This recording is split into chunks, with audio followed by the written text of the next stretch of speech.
You can start now. Yeah, sure. Good evening and welcome to Tamil Heritage Trust's first monthly Heritage Talk for January 2024.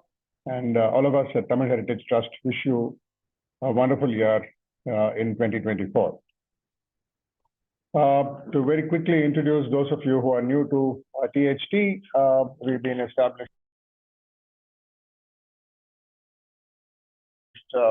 since 2010, and with the objective of understanding, appreciating, disseminating, and celebrating India's rich and varied heritage. We run a number of programs. Our flagship program is the monthly Heritage Talk that happens on the first Saturday of every month on a wide range of topics from with speakers and scholars and authors from across the country. This happens online on the first Saturday of every month. We have a similar program which is in person in Tamil at Chennai, which typically happens on the third Saturdays of the month. Again, covering a wide range of topics from cave temples to the environment to temple architecture and so on and so forth. We also conduct an event called the Pechik Kacheri, which coincides with the Kacheri season in December in Chennai, which is a 2-day in-depth seminar, again featuring scholars from a number of areas. And most recently in December 23, we concluded the Pechik Kacheri on the Hoysalas and the Hoysala temple architecture and what they bring, the innovations that they have added to the genre of temple building in South India. We also conduct an online Indology festival, typically in May, June. And in 23, the topic was Sagara Sangamam, India and the Sea, which was a journey along India's coastline to discover the influence of India in trade, religion, politics, culture, etc. across the oceans. We had 14 scholars from India and abroad talk to us. It was a fascinating lecture series, in fact.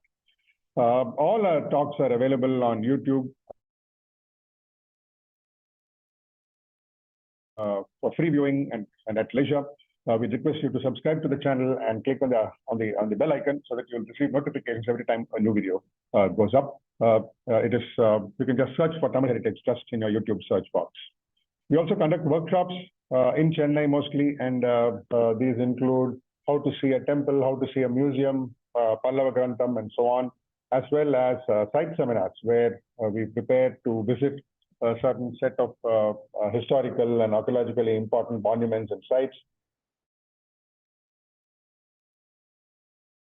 across the country. We conduct a program for teachers, school teachers who are very interested in heritage so that they can take the message on to students. It's called Alamaravai, or Teachers for Heritage. We give away a couple of awards during the course of the year. We've been retained by the family of V. Venkaya, who was the first Indian epigraphist, to give away what is probably a unique award in India, which is an award for epigraphy. And we've been running this for 2 years. The first 2 winners have been Dr. Subrayulu and Dr. P.V. Krishnamurthy. We also give away another award named after our co-founder, Professor Swaminathan. So it's called the Professor Swaminathan THT Heritage Award to recognize exceptional individual contributions towards the work that we do in the area of heritage. And these are the winners. You can see Professor Swaminathan handing over the citations and the certificates to the respective winners the last 4 years. If you'd like to join our mailing list, please write a mail to admin@tamilheritage.in so that we'll ensure that you don't have to miss any of our programs in the future.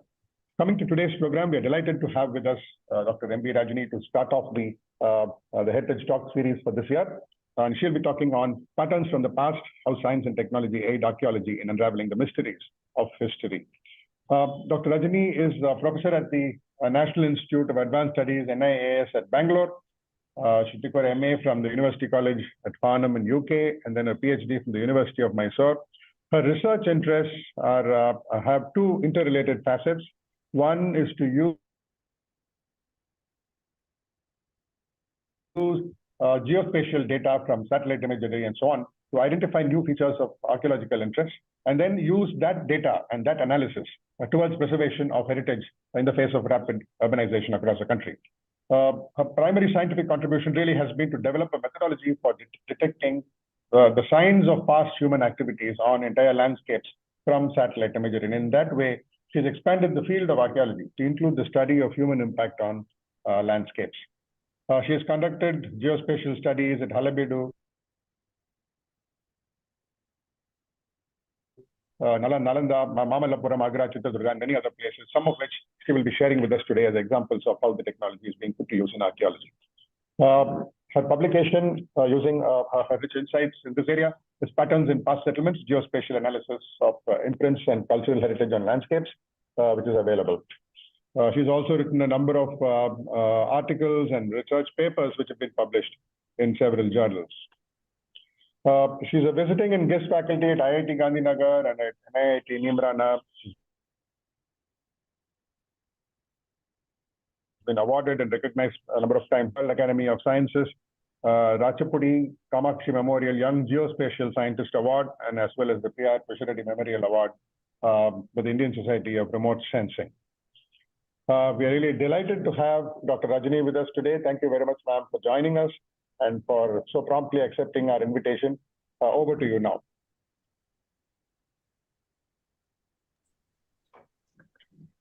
Thank you. Thank you very much for that generous introduction, Mr. Shyam Raman. It's a really wonderful experience for being here. And thank you for inviting me to speak to your audience. Can I share my slide?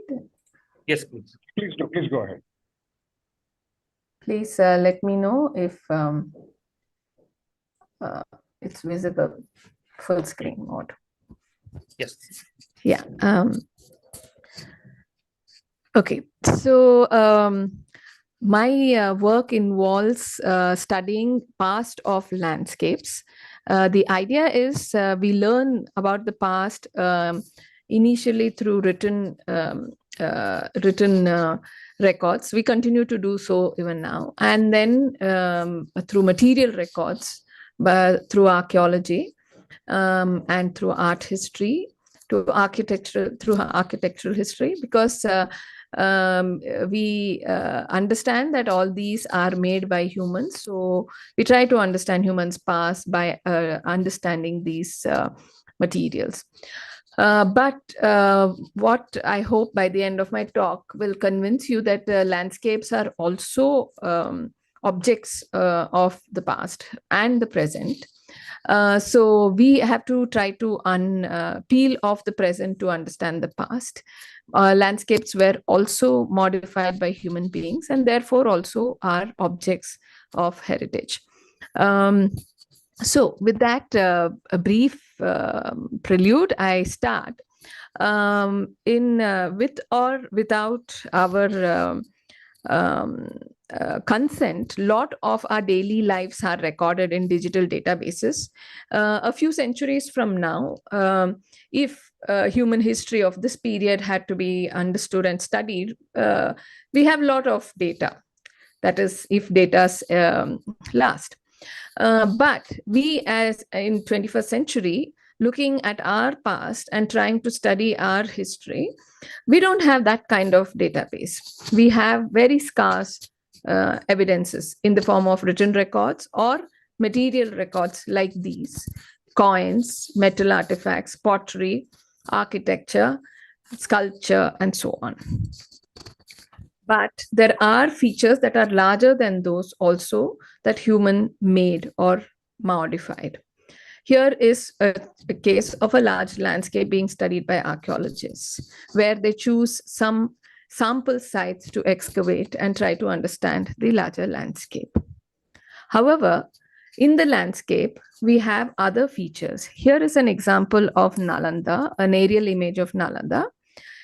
In the foreground, we have these structures which are called temples.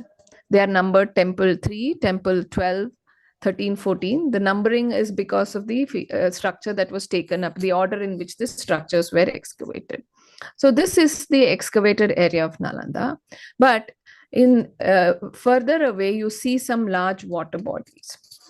when you visit the site, you would never know that there are such water bodies surrounding this particular site, and you would never understand whether or not they are associated. Whereas when we use satellite imagery, we get to see a larger landscape, and we get to see the patterns and their connections as well. It is analogous to if an ant-sized body walked around on a sculpture, the ant-sized body wouldn't know the shapes and the beauty of the sculpture. So human beings walking on the surface of earth, we are like that. We don't realize the shapes and features of the larger landscape that was used and modified in the past. Whereas when we use satellite imagery, it gives us an opportunity to see from a bird's eye view from a distance, and therefore see these connections. This field started accidentally, like many scientific fields. This is an image taken by Lieutenant Colonel Beasley, who was a pilot during World War I.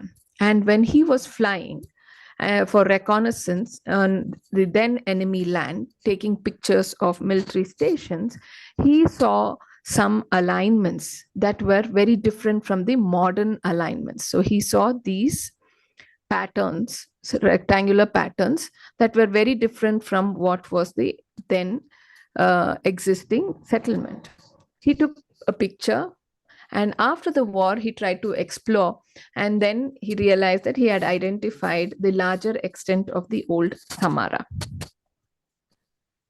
When I started working in this field, I even now live in Bangalore, but when I first started working in this field as a PhD student in 2005, I didn't know which site to work on. And I thought, let me start with Bangalore. And the first image that I used was not a digital image, but an image that ISRO had printed on a calendar, because they had launched a new satellite that year, and they had an image for every Indian city in every page. So they had this Bangalore's image. And I was trying to see, can I see some historical feature of Bangalore? But for that, I should know what historical feature of Bangalore looked like to be able to identify. So I found this map of Bangalore dating from 1791.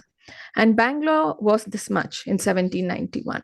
It had a settlement like this here, and the settlement was surrounded by a hedge. It had a citadel south in an oval shape, and the citadel was surrounded by a moat. Now, I was trying to look for this shape, and I spent weeks before I could find. Of course, there is a small portion called Bangalore Fort, where tourists who visit Bangalore go to, and it is only a small portion, a gate somewhere over here, and that is somewhere over here. So even with that connection, I could hardly see anything. But over time, I was able to make out, with a little bit of tilt, that the layout still is very much there. And what is interesting is the larger shape of the layout is preserved by the roads, the main roads around the old settlement. And it's not only that shape, there is this oval shape also which is preserved. And here it is not the roads, but it is the trees that are growing on top of what was the moat in the past. So where there is moat, the vegetation where there was a past moat, the vegetation on top of that region is more healthier than the surrounding region, and that's what makes this pattern. Like this, when we try to access old maps, we find a treasure of information. Not all, very often old maps are neglected, saying that they're inaccurate. They are not, we can't find one-to-one correlation of the present. But remote sensing or satellite image analysis is a means of trying to find one-to-one correlation, because we can't find one-to-one correlation on ground if we go with old maps. Here is one such example. This is the port of Colum in Kerala. This is a Portuguese map dating from 1630, when Portuguese had occupied this place. This is another Portuguese map from 1635. And this is a Dutch map from 1687. And now when you see the Dutch and the Portuguese map, you would wonder whether it is the same site at all. It looks very different. The Portuguese map has a promontory. Portuguese map has a little bit of a projection, like a 3D projection showing the buildings and so on. Whereas the Dutch map is a planimetric map. The Dutch map has a fort of this shape and a moat on top, which is not there in the Portuguese map at all. Then there are paintings which shows views of the region, and a little later, but still. So when we closely observe, we find that the only three-storied building can be compared. So that also gives a context of where these features, what the features marked in this map. And today, if you go to Colum, this is the only wall that is left or protected right now. So the only wall is probably from the same building which is marked in all these three places. Fortaleza was the citadel of this place, originally Portuguese. Now, when we analyze it with satellite imagery and the street patterns and this crop mark, which I just mentioned about, where there were ditch, there will be more healthier vegetation. With that, we were able to identify the moat that is marked in the Dutch map. And with this and the street patterns, we were able to identify what was the Dutch extent and what was the Portuguese extent of Colum. So, and the location of this building is just over here. It's a small portion of what was the larger fort. So like this, we have tried to work on many sites across India. Of course, not every site with the same amount of detail. So all the sites marked here in red are to some extent touched by the book that Mr. Sham had shared. In that book, I also discuss few ideas, which I'm going to also discuss here with. One idea is landscape archaeology and the role of remote sensing. Let's take an example of Nalanda, which I briefly touched. If you visit the site of Nalanda, you see 6 sacred structures. They are called temples: Temple 3, Temple 12, Temple 13, Temple 14, Temple 12, and one Sarai temple. Sorry, Temple 2 and Sarai temple. So there are 6 sacred structures, and there are 12 dwelling structures. By dwelling structures, I mean monasteries. These are the places where the monks lived. Now, when I look at this whole area with the satellite imagery, I have marked these 6 temples. I've marked this dotted line as the protected area, dotted black line. And I have marked these temple structures in blue and monastery in green. Now, when I try to look beyond the protected region, I find there are some patches in difference of vegetation, also on the north as well as on the south. When I visit some of these, I find unexcavated mounds over there. This one in the north and this one in the south.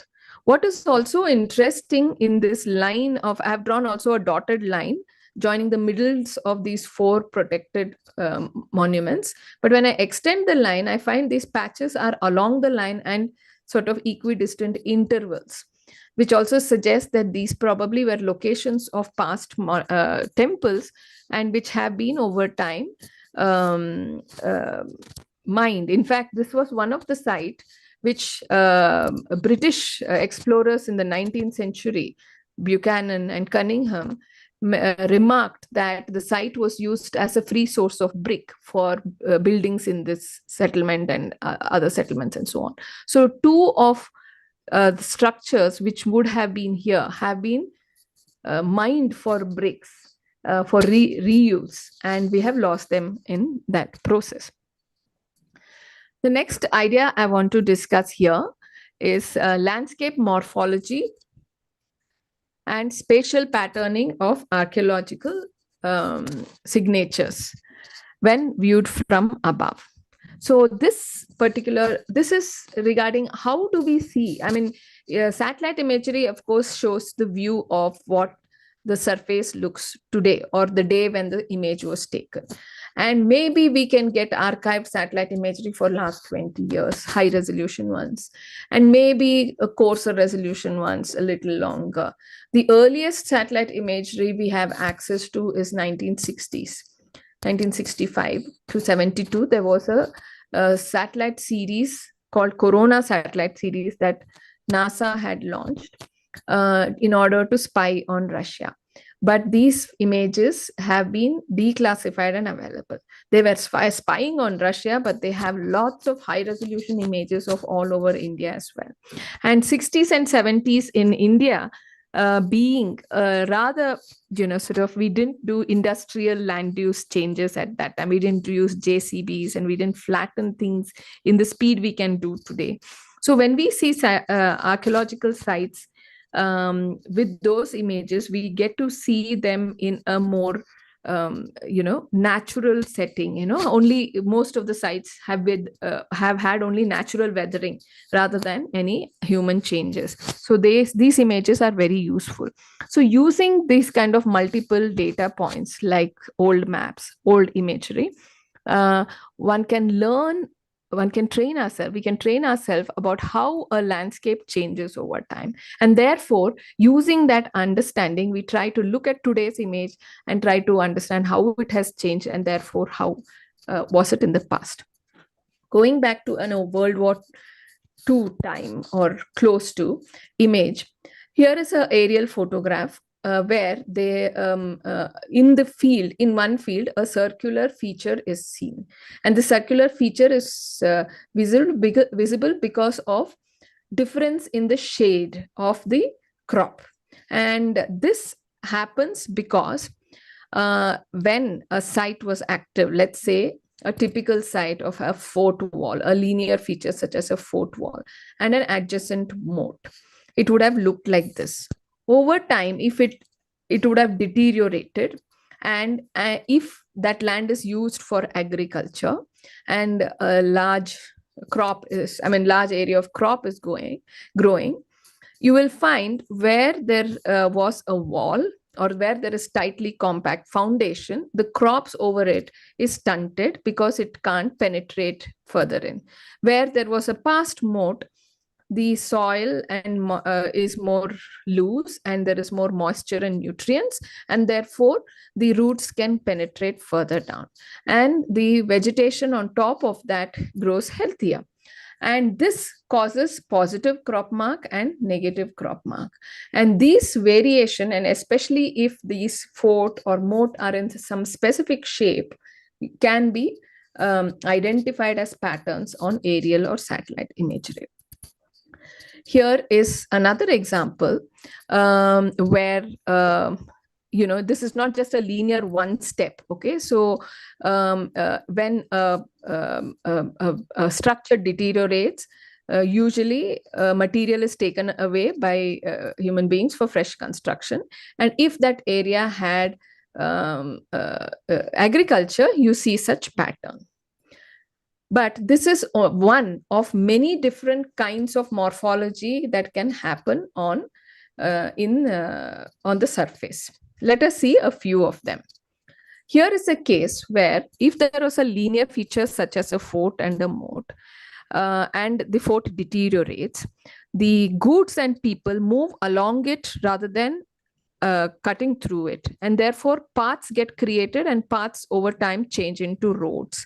The land use on either side keep changing, but the roads remain. And that's how we have this shape of the Bangalore fort that I showed you earlier, preserved in the roads.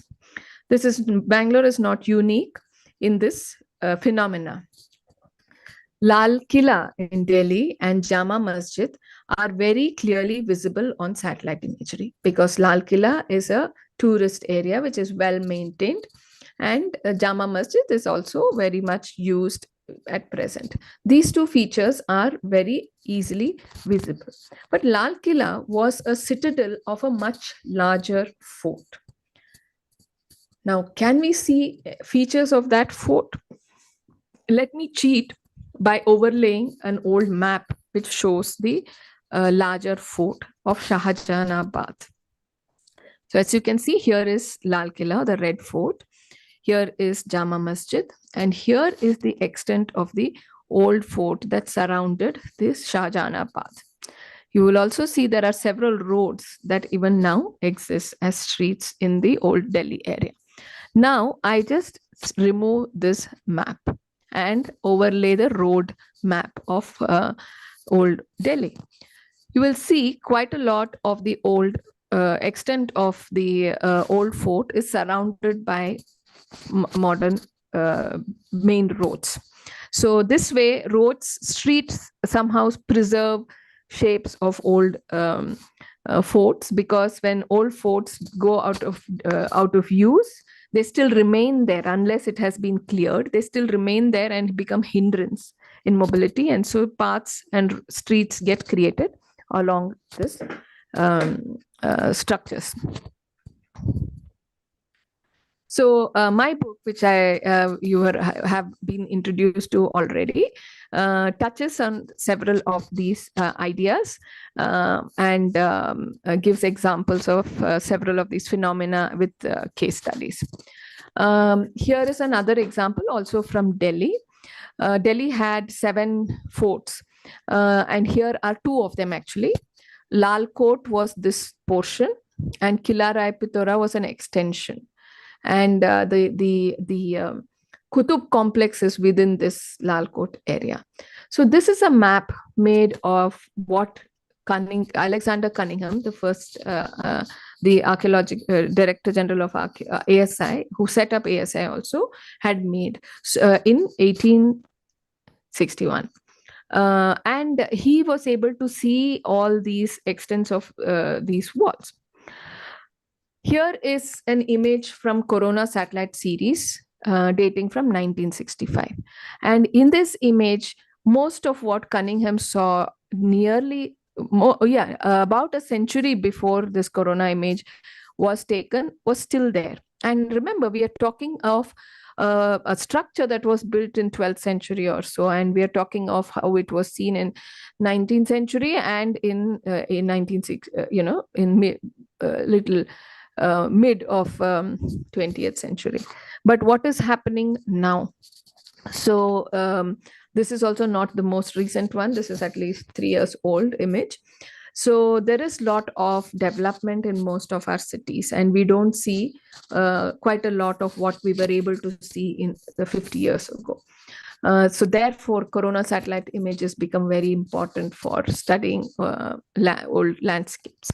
So, as I said, in most cases, we have only most recent satellite image, and we have to sort of guess what would have been the process of its changes. And therefore, using those guesses, we have to understand, interpret what the site was like in the past.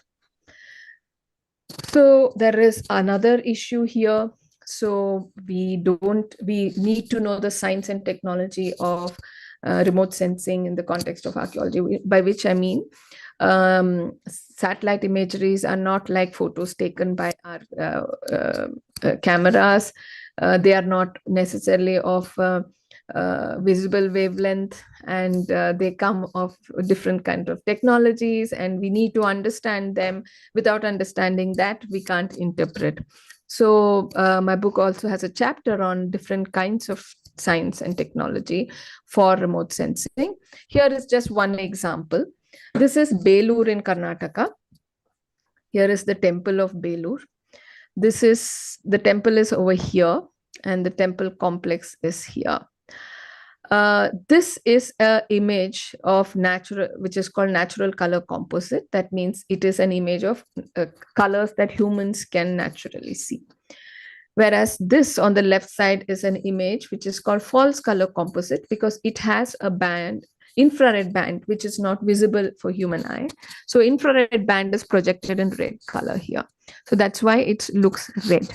So the temple is at this location, and the temple extent is here. But there is something you can see in this image, though it is of a coarser resolution compared to the natural color image. You can see a circular feature surrounding the temple area. You can see a strong red circle, which after you have seen in this image, you might be able to also spot it in this image, but it is not as contrast as the infrared image. This is again suggests a positive crop mark. Red in infrared image indicates vegetation, and strong bright red indicates healthy vegetation. So a positive crop mark suggesting that there would have been a moat, and if there was a moat, the moat surrounded a fort. And therefore, this marks the extent of Belur's settlement when the temple was formed the main core of the settlement. How this happens, why is infrared more visible or helps us more with vegetation? This is something you probably remember from school. Leaf and layers or the structure of leaf. So here is a graph to show how two surface features like water and vegetation, how they are reflected. This is a spectral curve showing how the reflectance across across the spectrum. Visible wavelength, near infrared, short wave infrared, and so on. So in visible wavelength, there is a small peak here. This peak is near the green area. So that's why vegetation looks green to us. Then in the infrared region, there is a large peak. And that's why vegetation is very sensitive. Infrared is very sensitive to vegetation, and infrared images can show a wide range of differences in healthy and less healthy vegetation. Why is that? When the sun's rays fall on a vegetation, among the visible wavelength, most of blue and red get absorbed and green get reflected. And that's why we see vegetation in green color. Whereas infrared penetrates to lower layers and get diffused. And that's why we have this peak in the reflectance in vegetation in infrared region. And that's why infrared images can show more patterns in vegetation. The next idea I want to discuss is GIS, an array of tools for archaeology. Very often GIS and remote sensing are used synonymously. But that's not correct. But they are connected, but they are not synonymous. Remote sensing is the technology of taking images of Earth's surface from a distance, whether it is aerial or space. GIS is a software system which allows us to analyze these images. GIS also allows us to do other kind of analysis, like it can take geographical data like demography and all and make visualizations, but it also allows us to analyze satellite imagery. So one main use of GIS is we can get images or maps of different periods, and it allows us to register these geographically so that we can overlay them and see the changes changes in land surface between each layer. A few case studies. I've selected 5, and some of them I'm going to discuss in more detail than others. The first one being a little bit of Nalanda, a little bit more of Nalanda. I already discussed how the protected area consists of 6 sacred structures and 12 dwelling structures. That is 6 chaityas and 12 viharas. And in my earlier slides, I showed there were remains immediately outside this protected boundary. Now see the shape of this outline of the protected area. And if I place it in a larger area, if I want to visualize a larger area, the protected area is just here. And in the larger, when I analyze a larger area, I find there is a large cluster of water bodies surrounding this site. And most of those water bodies are either square or rectangular, and their sides are addressing cardinal direction. This means they were all very carefully laid. They are not there by accident, or they are not there for some utilitarian purpose only. They may be for utilitarian also. Then there is one water body which is stretching east towards east. And in the larger landscape, we are able to see the nearby river Panchana flowing from south to north. There is a paleo channel that connects the river to this water body. All these features are not found only on one satellite image. Paleo channel comes from a different satellite image, and these features come from a different satellite image. But I have just put on this to show the collection of features that we were able to identify. So this indicates that site of Nalanda was probably much, I mean, scholars for a long time have known the site of Nalanda must have been much larger than what we know. But with satellite imagery, we have probably identified the footprint of how large it was. And maybe these locations of these water bodies indicate how much it would have stretched. And also it shows how apart from relying on rainwater and harvesting, there was also means of directing water from nearby river. My next case study is Agra. Our study on Agra depended very much or was inspired by finding of this map of Agra dating from 1720. And this map shows this river and two tiers of walls, city walls. Taj Mahal is here, Agra Fort is here, but it shows a series of Havelis and Mughal gardens on either side of this river. So we thought, can we see if we can identify them? And we use satellite imagery to do that. I'll just go quickly on how we did a few of them. First of all, this is a sketch showing the same layout. Taj Mahal, most of you may have visited, is this structure marked as 20 here. I mean, this layout marked as 20 here. Agra Fort is here. And most people, among the people who go to Taj Mahal, probably only 50% also go to Agra Fort. There is an Itmaduddaulat's tomb, which is here. And there is Chini Ka Rauza, which is here. There is Ram Bagh, which is here. And there is Mehtab Bagh, which is just opposite to Taj Mahal. And these are the only protected site. I think there's one more Bagh just next to Taj Mahal also got protected more recently. But what I want to say is these are among the few that are protected. But this landscape had nearly 50 such riverfront gardens, which had Havelis, which had other structures around, which we don't have anymore. But our endeavor was to see whether we can identify where they were, whether we can identify their four corners and so on. So here is this map. It had the river. It has the river. It has the nearly 50 riverfront gardens. These riverfront gardens were occupied by nobility and the royal family. The rest of the city was within this inner city wall. And it has a network of ditches that was used for water transportation and harvesting and so on. And it has an inner and an outer city wall. This map was made by Savai Jai Singh. It is in the Raja Mansingh Museum in Jaipur. It was made for use of Raja Jai Singh in 1720 for construction purpose.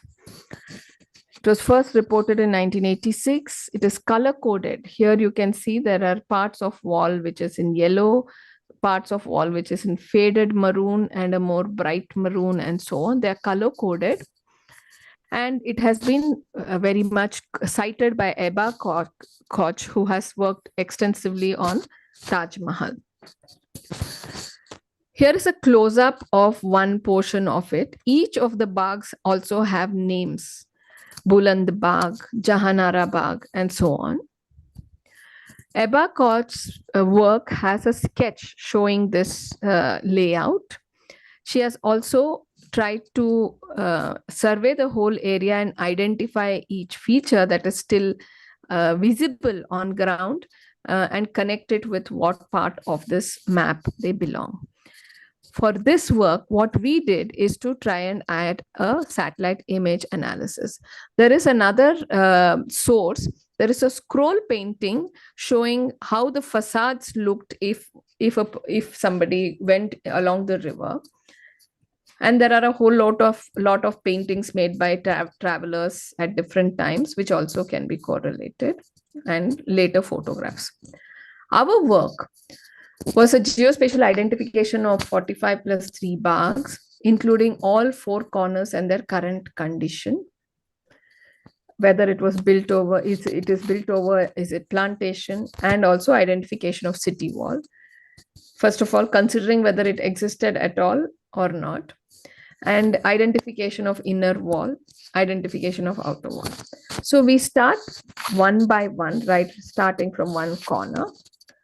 So for instance, there is in the map, Buland Bagh is marked like this. In the scroll, Buland Bagh is marked with a tower in the center. In the map, Buland Bagh is marked with corner towers. So there are inconsistencies in these records. When we see on a satellite image, we identify the tower, the main tower, Buland Burj.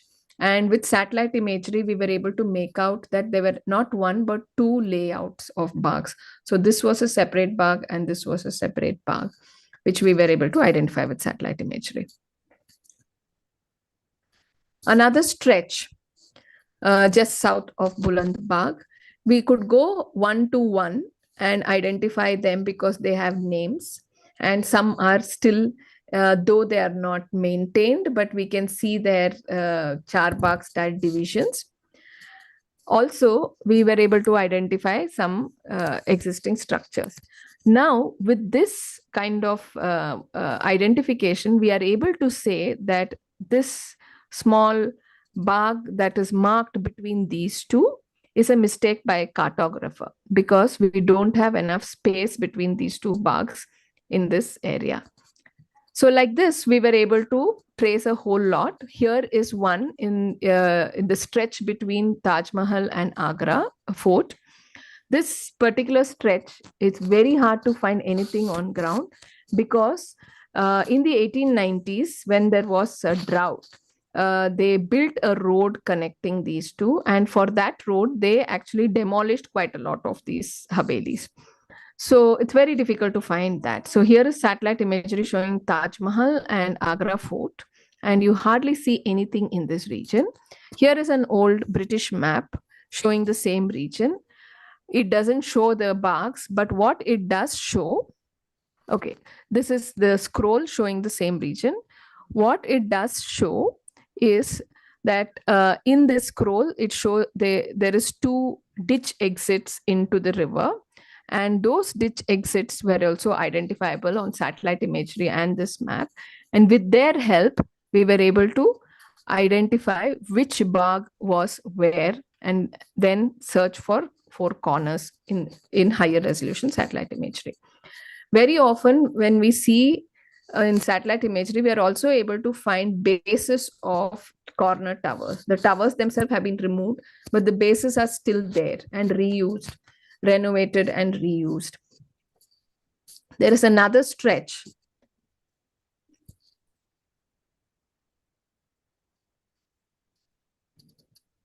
Another stretch where we have used more recent satellite imagery and a corona satellite imagery, and in which we are able to see how things have changed over time. Look at this stretch itself. If you see the buildings built within this bag versus this bag, you see the size of buildings are different. And so they are separate blocks. So that also showing the street patterns surrounded by a particular street. And that also indicates the outlines of this fort. I move on to something called Lalbagh Palace at Srirangapatna. Lalbagh is a famous name in Bangalore because of the botanical garden, but the idea thought that there was another Lalbagh in Srirangapatna has gone away from human memory. But there is an old map which marks Lalbagh next to the tomb of Hyder Ali and Tipu Sultan. And it marks a palace, and it marks a 4 sort of charbagh garden. And so using this, we were able to identify field boundaries on satellite imagery, which indicates this Lalbagh. Also, we were able to visit the site and identify some remains of this feature. So Lalbagh's entrance, there is a painting saying entrance of Lalbagh at Srirangapatna, which has two dovecotes, and those dovecotes are still lying amidst fields, and we were able to find its context. This is Srirangapatna. From the bus stop there, if we go east, we see one of these dovecotes standing amidst fields. We see another on the left side of the road, which is collapsed. Here is the collapsed one, and here is the standing up one, and there's a road in the center here. And we have old paintings showing how Lalbagh Palace was, and we have maps, and we use satellite imagery and connect these. We visited the site, and we saw there were ruins of this Lalbagh Palace. And using satellite imagery, we were able to identify its layout. And these are more pictures of the ruins of this Lalbagh Palace. Here in the background is the tomb of Tipu Sultan. So this is Lalbagh Palace, and this is the tomb. So this is looking west from the ruins of Lalbagh Palace. Here is a painting showing the whole island of Srirangapatna from northeast. The same view, let me go back to the painting. So when we look at the whole, this was a painting made in 19th century and 18th century. And it shows the fort on this end and a settlement Ganjam in the middle and Lalbagh Palace garden here. It shows the palace and it shows the cypress trees and so on. When we look with satellite imagery, the overall layout from the same direction, it has the fort here and the settlement of Ganjam here, and Lalbagh Palace, which is not here right now, would have been here in the past. So GIS helps in connecting paintings of the past with the current context. So these two structures which are standing at these locations now were first noticed in a dilapidated painting available in Bangalore's museum, which has the title Lalbagh Palace, Gate, Entrance of the Lalbagh Palace, Srirangapatna. We found a better preserved version of the same painting in British Library later. The next case study is Talakadu, which I worked when I was a PhD student. This is near Mysore in Karnataka. Talakadu was a settlement in a hairpin bend of river Kaveri. The settlement itself is now buried by sand, and there is plantation on top of it. And using satellite imagery, we couldn't see any smaller structures. By smaller, I mean individual structures, but we saw some landscape features like a canal that drew water from the dam. This is a modern dam, but there was also a 14th century dam here. A canal that drew water, a fortification wall, a patch of area which was irrigated, and a reservoir. I'm not going into this detail of this site, but I want to only say that this was a site we also tried and did some excavation, as we were able to collaborate with team of people from Mysore University who were excavating here. So we were also constrained by, I would have chosen a site, this is the best site, but then we find there are forests, trees there, and we wouldn't get permission from the forestry department. So we were constrained in selection too. But we got one site here on the east edge of this reservoir, and excavations were done there. And excavations is a slow process, and analysis of the material extracted through excavation is even slow. So the excavations done, this trench was in 2009, but finally it was published in 2019. And the excavation proved what we had identified was correct, that there was a reservoir there because of the findings found there. My last case study, coming back to Tamil Nadu, is Mahabalipuram.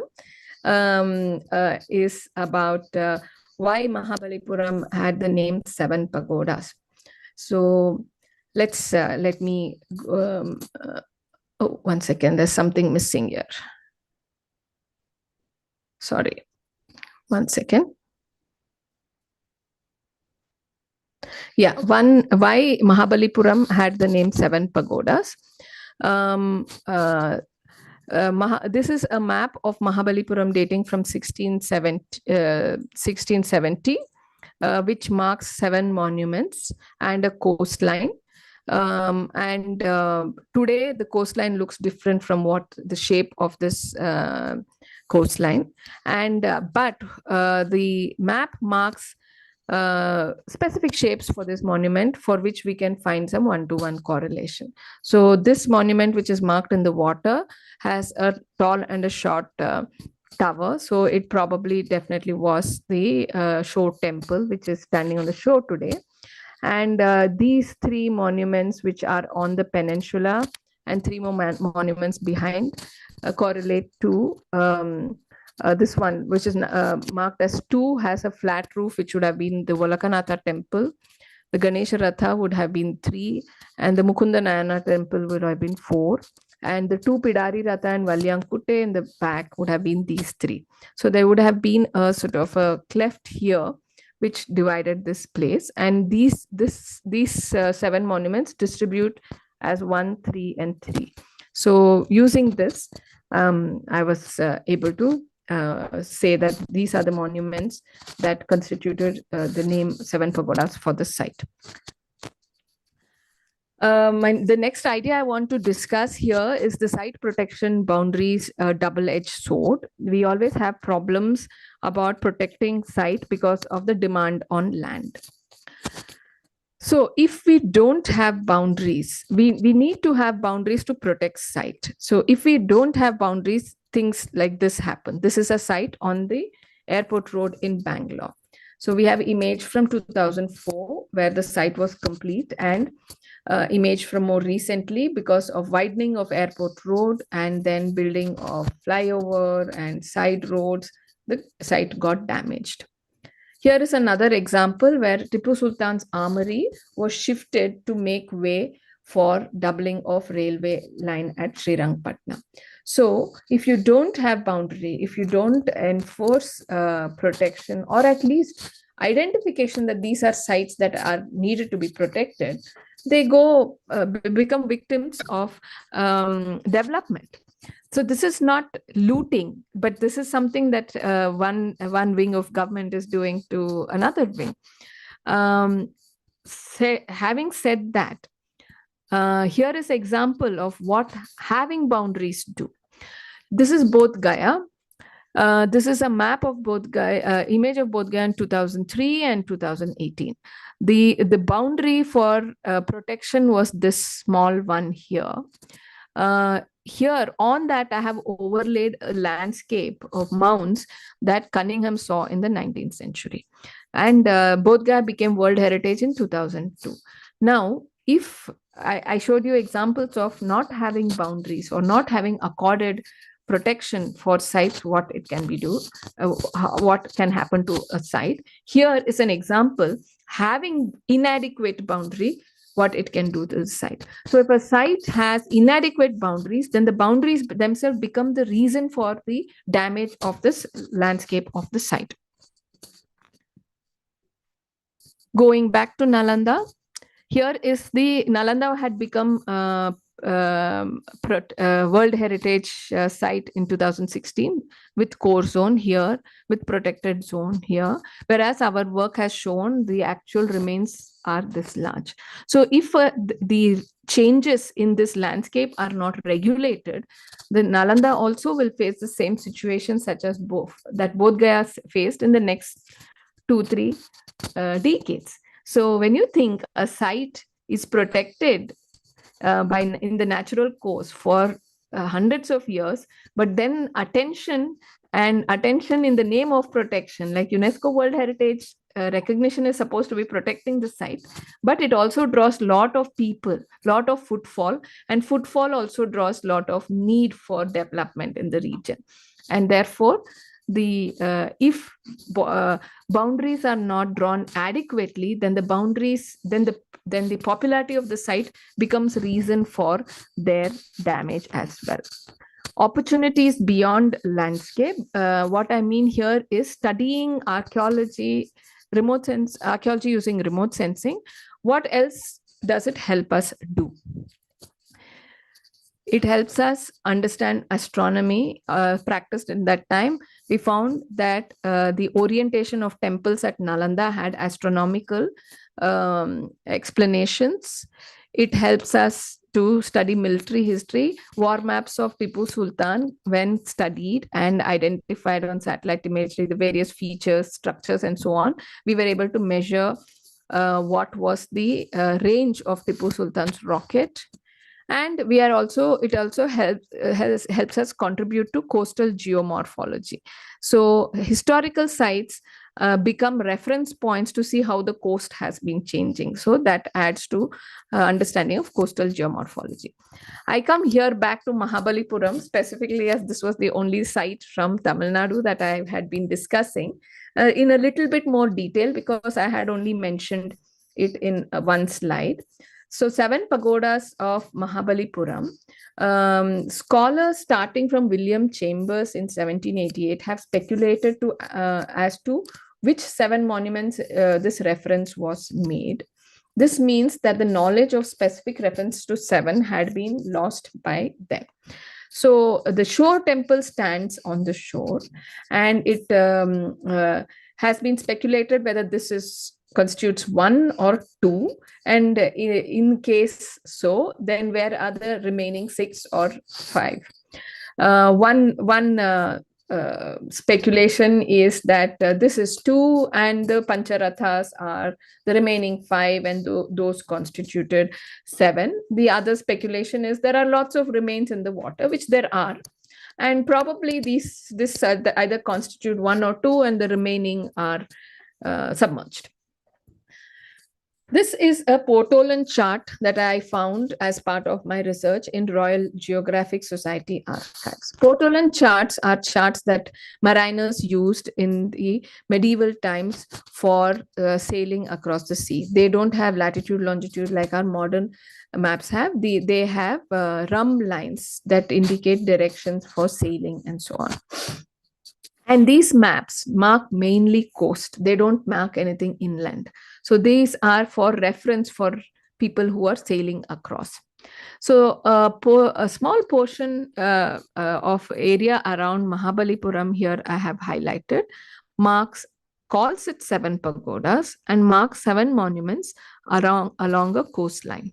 And this raised my curiosity and I tried to explore it further. This also marks Sadarampattu, the Dutch center here. It marks Colum here and Mahabalipuram here. What is interesting, it doesn't mark the Pancharathas in this map, which probably suggests that Pancharathas were not visible. Here are some, were not visible at the time this map was made. Here are some old paintings of shore temple. This is mainly to show that the coastline or the shoreline coming in and going out is not a linear trajectory. It can't be said that sea level was low and it's gradually only going in one direction. Here is Mahabalipuram shore temple in 1784 and 1799. As you can see, 1799, the sea is lashing onto the shore temple, whereas 84, it was quite behind. In 1802, it was quite close to the shore temple. In 1847, it was quite far from the shore temple. And again, later, it has come quite close to the shore temple. This is a picture I took about 15 or 17 years ago, when the trees hadn't grown as lusciously as it does now. So this groin wall was built, about which you all may know much better than me, to protect the shore temple. which probably it did, especially during tsunami. So now to compare these two, the old map and this landscape of present, the shore temple is undoubtedly the one which is standing in the water in the old map. The Olakanatha temple is probably the one which is marked with a flat roof. There is no other temple in that region which resembles that more. The Ganesha Ratha is probably the one which is marked here, or maybe one direction of Ganesh Ratha gives that kind of a shape. Mukunda Nayarnar temple is probably the one marked here. And the Pidari Rathas and Valyankute in the back, which has a sort of pointed tower, is the one marked in the back. What is interesting here is the distribution of 1 in the water, 3 on the peninsula, 3 behind, also matches of 1, 3, and 3. And another interesting point is that the Pancharathas, which is here on satellite imagery, if it was marked, it should have been marked in this place. And since it is not marked, we assume that they were underwater and under sand also. Even today, when we visit, they are at a lower level. They have been excavated and the space around them have been cleared. Now, to see whether this is a right identification, I created a digital elevation, a 3D model of the landscape and 3D models of each of these structures, and virtually raised the water level and found to see whether the land takes that shape. And I found that there is a shape like this that the land assumes, and the identified temples are standing out. Here I have raised the water level by 4 meters, which is too much. And as you can see, the back of this mound gets flooded badly. There are 2 reasons for this. In this model, we can only raise it like a bucket level, not considering the topography. Secondly, the Buckingham Canal, which was built much later, also would have altered the topography. So here is 1, 3, and 3 behind.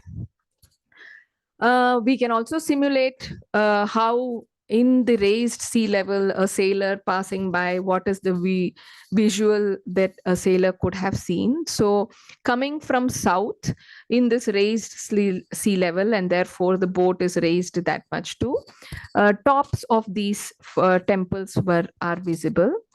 And looking from east, these temples are visible.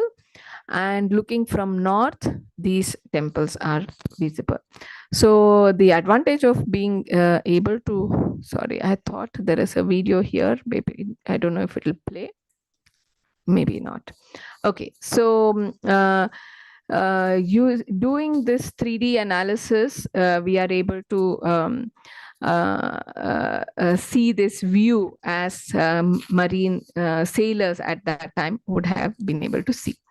So the 3 potential groups of users for the kind of work I do, or my group does, is students and budding established researchers in the field of archaeology, history, art history, architectural history, who see potential value in analyzing landscape in the region of their interest. Authorities concerned with protection of cultural heritage, such as ASI, departments of archaeology, UNESCO, and so on. And non-government bodies and private professionals who are involved in making maps and master plans for cultural heritage protection. And of course, anybody who's interested in landscapes history. Here is a photo of my institution where I first did my PhD between 2005 and 10. And later, after a few years outside, I came back as a faculty member from 2015 onwards. And now I have a group of people working in various projects connected to landscapes history. Thank you very much. And I look forward to discussions. Thank you. You want to close the video so we can? Yeah. Just. All right. So I have received some questions, but let me start with the 7 pagodas. Yeah. Because it's much more accessible to us, and we have read about it. And honestly, because I had only seen the writings about it, the speculation was it will be the Panchapandavaratas with the shore temples. But it is really brilliant that we could actually see that there was a map, and that you could actually correlate that with those various temples.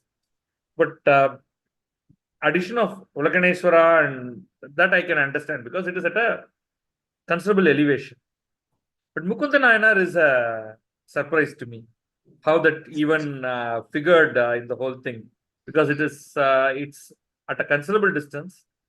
There's nothing nearby, and it is not part of the larger crop of. There is a continuity for others in some form.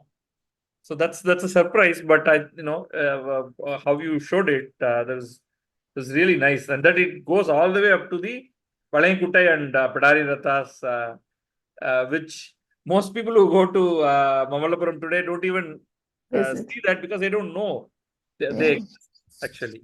Right? That's interesting. Can I just answer? Yeah, please. My reason for selecting Mukunda Nayanar only was based on the distribution in the map. I was looking for a small structure in that region. So there were no other... So it makes sense. I mean, it has to fit with the map. Yeah. Or else there is, you can't randomly put something there.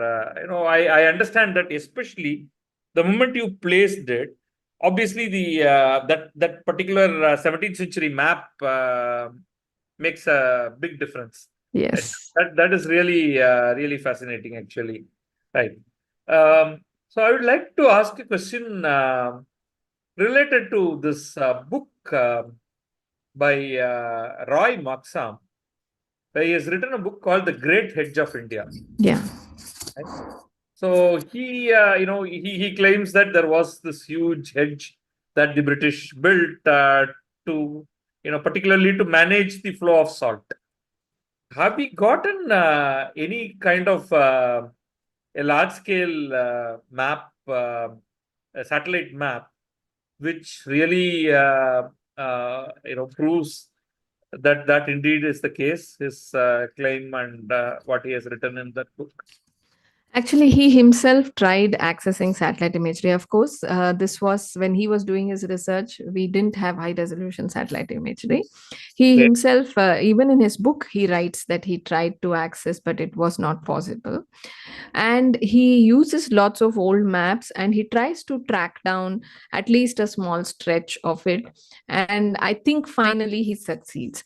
But he also says why they were not easily trackable. Because the kind of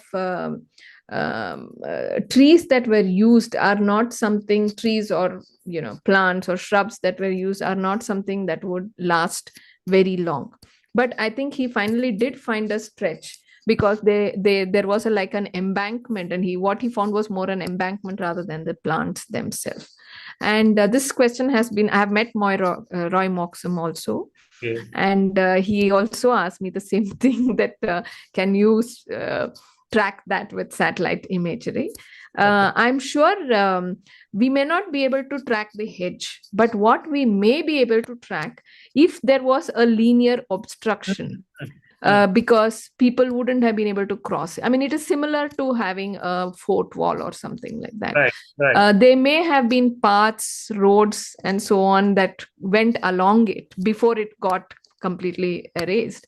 So we may be able to identify those divisions. Maybe there are district boundaries part of that, or maybe there are roads part of that.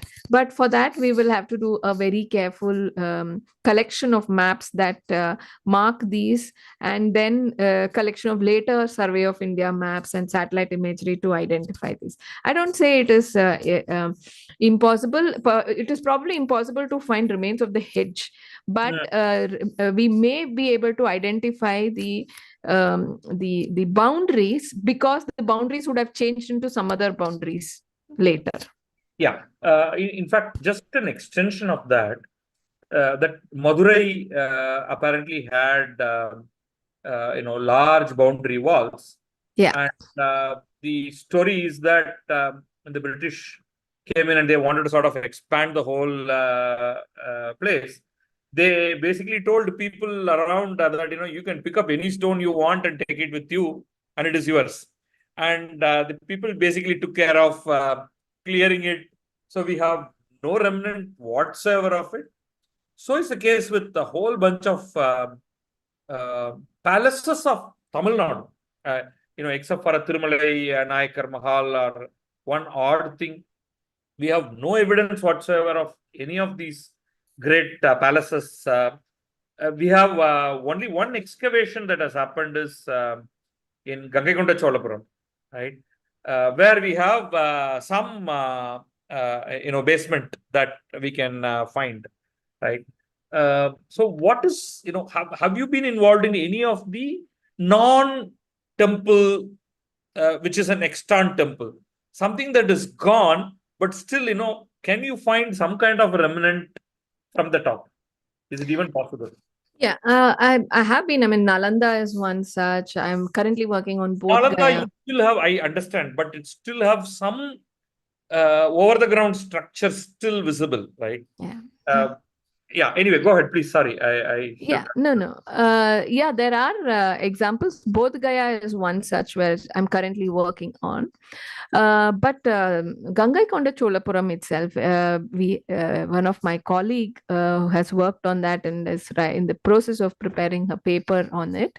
We are able to see two concentric sort of large squares with the temple itself being on the northeast corner of the outer square, which we can create a city with the boundary walls and the temple being in one particular corner.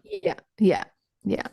So that we are able to identify, and they did some field work also, and there is a large number of water bodies. I mean, it rather looks similar to Ankur kind of, so every I mean, if you see a large and a grid, and every third or fourth of this one is a water body, and they are connected with the bund that was built and it didn't work, the dried up water body over there, and the larger lake also further north, and so on. So yeah, this is a work that we are hoping to publish soon, and that is an example of something.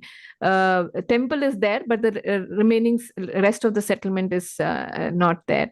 I'm sure this would have been the case of Darasuram also, but it is a city there now. In case of the Gangaikonda Cholapuram, since it is agricultural, we are able to identify these. The other reason is also because Gangaikonda Cholapuram was,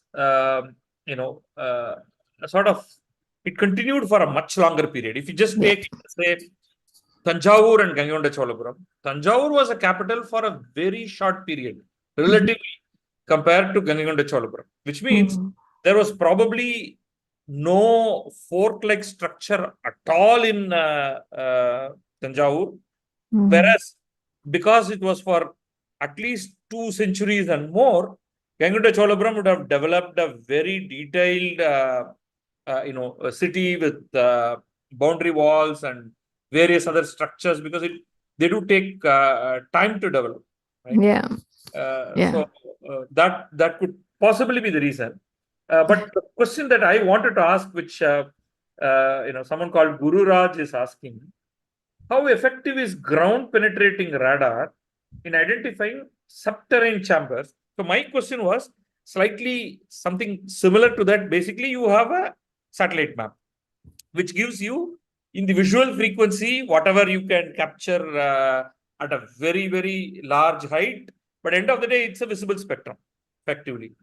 But if you combine that on top with other instruments, it could be ultrasonic, it could be some other kind of infrared. I don't know if there are still signals emanating, something else which now you know where to look for. The satellite map will give you that kind of an idea. So can you sort of combine the two to get even deeper understanding of structures? Yes, GPR can be used, but GPR can't obviously be used at an extent, like for instance, using satellite imagery, we may be able to see the extent of whole of Gangaikonda Fort. To use GPR, you should know which plot shall I put the GPR on, sort of. So in that way, satellite imagery can guide on where to go, because you can't do GPR on a whole Absolutely. area, sort of. Absolutely. So in that way, yes, it is ideally they should work in hand. But as of now, the expertise is with two different groups, and instrumentation is with two different groups. Okay. At least satellite imagery has become now available to all, whereas GPR is a separate instrumentation that you should have, and expertise. And collaborative research can definitely bring. I mean, such things have been done in some examples in India, but more so in Sri Lanka. And I mean, there are American or US groups working on either Sri Lanka or Cambodia and so on. So it can be done, but the applicability of area is very small for GPR compared to, I mean, not that you can't do, but it is the time and and processing data and things like And that. the cost also. Cost also, yeah. Budget availability and yeah.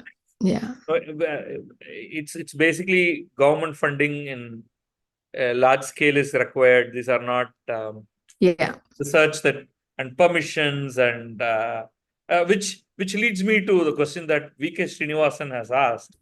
Any related studies in Indus Valley, Harappan, Saraswati River area excavation leveraging these technology tools? Yeah, actually, IIT Gandhinagar has a big project for Dholavira. I was also part of it for some time. And they have a team. They have an archaeological sciences center, and they have a team there where there are other people from engineering disciplines, civil and so on, are also involved and so on. And they try to do a more sort of collaborative work. Dholavira is one. But prehistoric sites are a little challenging unless it's big sites like Dholavira. I mean, there are lots of Harappan sites which are just mounds. You don't see a structure. There are other sites like Dholavira and so on, where you see a structure. With satellite imagery, if there isn't a structure, even a buried structure can leave surface impressions. But only when big structures started to become getting built is when you start seeing. But that doesn't mean satellite imagery doesn't help. But satellite imagery can also help with. Now, if for instance, if there is one or two sites whose location is known, mounds whose location is known, if you look at with satellite imagery, even though you can't see a square or a rectangle or a geometric shape, you can see some texture. Change in color. Change in color. And you may not be able to identify it as an anthropogenic shape. It looks more natural. But because you have some field expertise, you are able to identify this is that mound, or there are other records, this is that mound which has this structure. And if you have 2-3 such things and they have some similar texture, then you can use that texture as a signature to look for rest of the area to identify these, and then go to the ground and check it. Because since there isn't a structure, we can't only with image say, yes, there is a human intervention here. We can't, because they look equally natural. That is same true. I was involved in a project on Bandhavgarh, which is a forest, and very thickly canopied tree. And very difficult there are structures there, but you can't see the structures because there is so much tree over there and so on. So even there, sometimes when you have locations for which you have attribute information from ground, then you put it on satellite imagery, you may be able to identify similar location which has that kind of texture, and then go over there. I mean, the one limitation that you clearly mentioned at the very beginning is there is a huge tree canopy. You cannot do anything because starting off with a satellite image, which is going to be completely cut out by this. And if anything, any pattern is there underneath, you this can't is what see you are going to find out. Right? But then there is the other problem, which is one of the questions that Swaminathan asks. If the sea or the river course is altered, is it possible to identify through satellite imagery? Yes, they do leave impressions which are called paleo channels, paleo strand lines. In the case of sea, it is paleo strand lines or mud flats. In case of rivers, they are paleo channels. They do with satellite imagery. We can identify paleo channels, but we can't date them.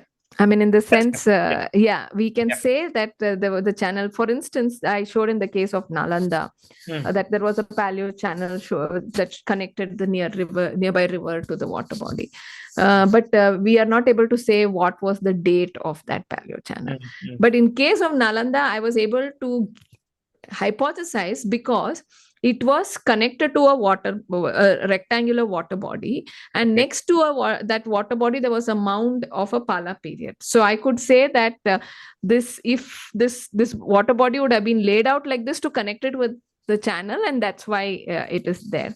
So similarly, even with paleo channels, let's take a case of, say, a site like Shravasti, Kanauj, Bodh Gaya. They all have, in case of Shravasti, there was a river flowing close to the site. Now it is few kilometers away. Now, because so, it basically means that the river course has changed. And the site's shape is, sort of, it's following the river shape, the bend of the river. So now it is few kilometers away. Now, because there is a site here, I can say when the site was active, the river was here. The river would have gone close to that. Yeah. So archaeology sometimes help date when that channel was active. In case of Bodh Gaya, the river was further away. Now it has come off close to. Right. So then again, we can say either way. Yeah, it can happen either way. So that way we can definitely identify paleo channels. By definitely, it also I say definitely, but if there is other anthropogenic activities like city growing or urban and so on, those become challenging. But if the area is largely agricultural or other kind of vegetation, paleo channels can be identified. And paleo channels are identified at a different scale. We don't look at trees, we look at forests.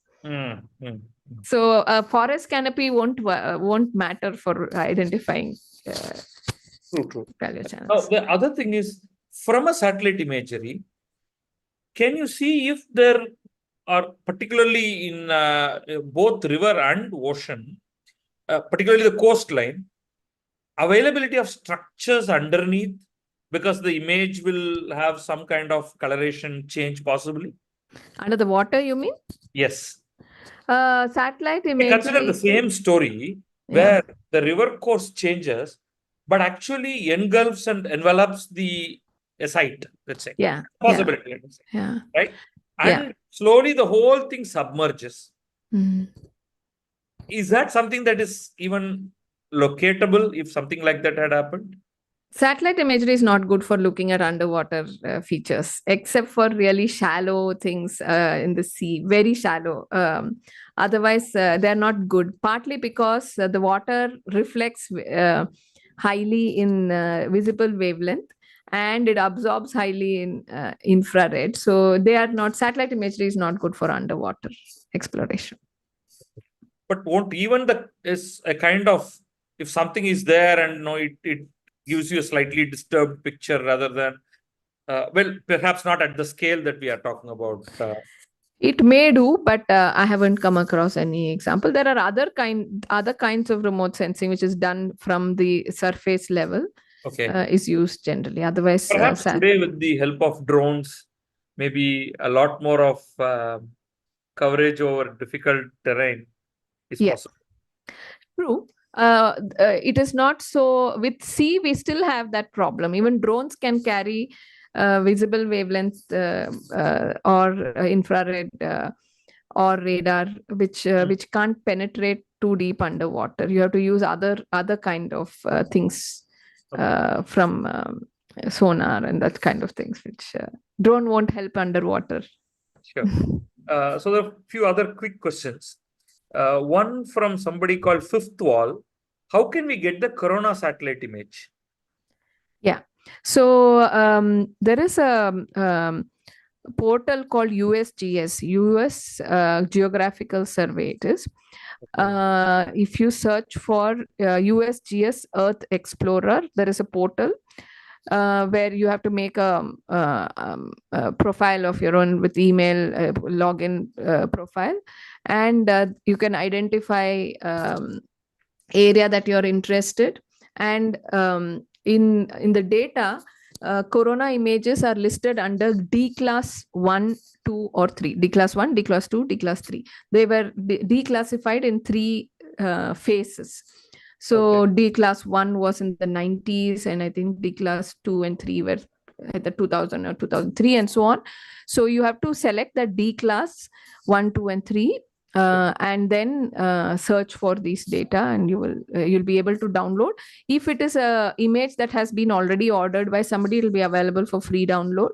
If not, the higher resolution ones, they will charge something like £30 or so. Okay. And it's quite possible that ISRO may send some satellites tomorrow or a little down the way, which may make it available to the Indian researchers. Well, corona has its advantage. ISRO can't. Corona has images of 60s and 70s, 1960s and 70s. Old one. So those ones. So that can't be replaced at all. They're very valuable for our work, our kind of work. I understand. Okay. So there's a question from Annapurni Vishwanathan. Would it be possible to reconstruct patterns of historical agricultural structures?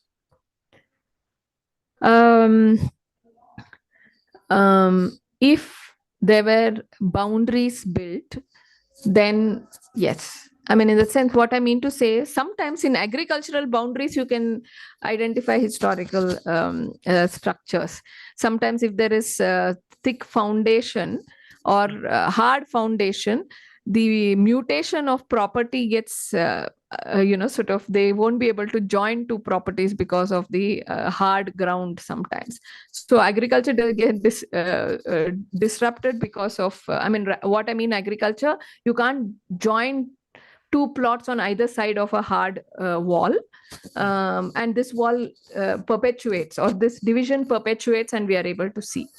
But whether historical agricultural practices can be understood, it is not something I have worked on, but somebody called Julia Shaw from London has done something like this in Sanchi area.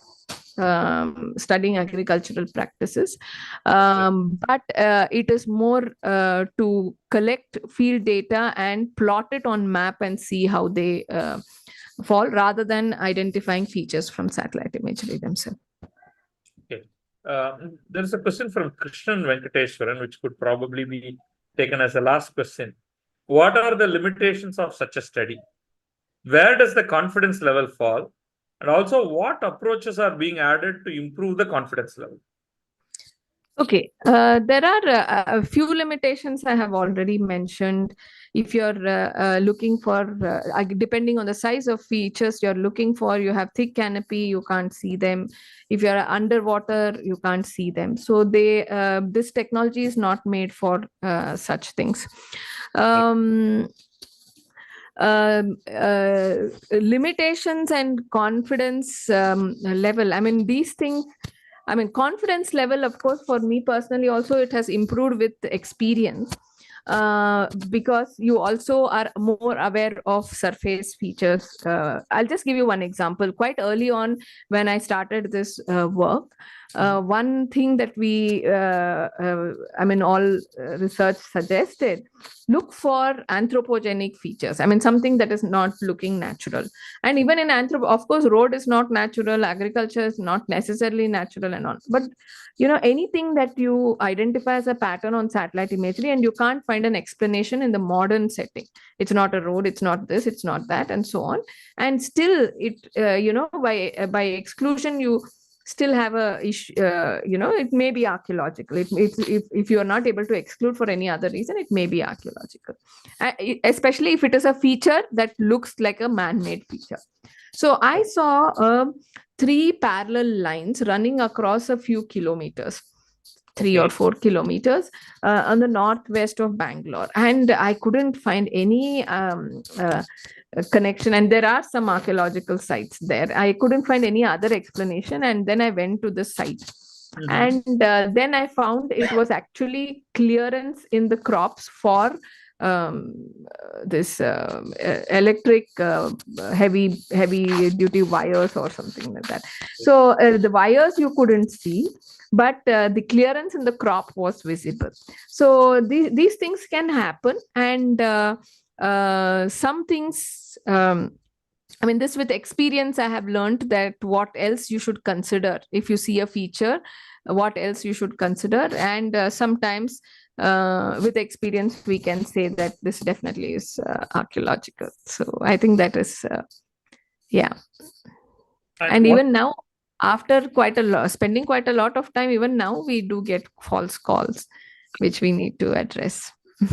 And one final question, particularly given large number of our viewers come from Tamil Nadu, when they do these, Kiradi like excavation, this is the clearly prehistoric period. No structure remains on top. No map can ever be acquired. At most, there are some. At most, in some cases, like some Sangam literature, there are some literary references. Even they may not be giving you detailed geographical account. What kind of technological help is even possible to identify, locate places to excavate?